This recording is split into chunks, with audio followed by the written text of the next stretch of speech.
Hello friends, এটা হলো রুটি ভাজা। এই রুটি ভাজাটা কিন্তু বাসি রুটি ছিল আমার দুপুরবেলা সকালবেলা।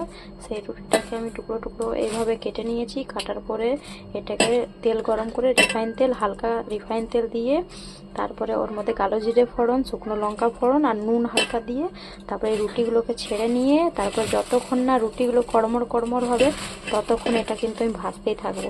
দেখতে পাচ্ছ তোমরা, রুটি কিন্তু অনেক ভালো ভাজা হয়েছে। দেখো, রুটি কিন্তু অনেক সুন্দর কড়মড় করছে। আর এটা খেতে কিন্তু খুবই টেস্টি হয়। তোমরা যদি কোনোদিন বাড়িতে ট্রাই করতে পারো এই রুটি ভাজাটাকে, কোনোদিন খাবে তবে তোমরা বলবে যে না, কত ভালো হয়েছে বাচ্চা রুটিটা।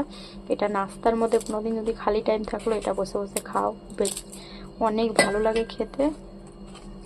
দেখো তোমরা, চায়ের সাথেও খেতে পারো, যার যে সাথে ইচ্ছা।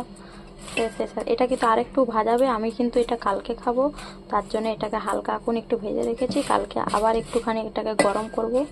এটা কিন্তু আপাতত একদিন তো থেকেই যায়। দেখো তোমরা, দেখতে পাচ্ছ? ঠিক আছে, বাই ফ্রেন্ডস।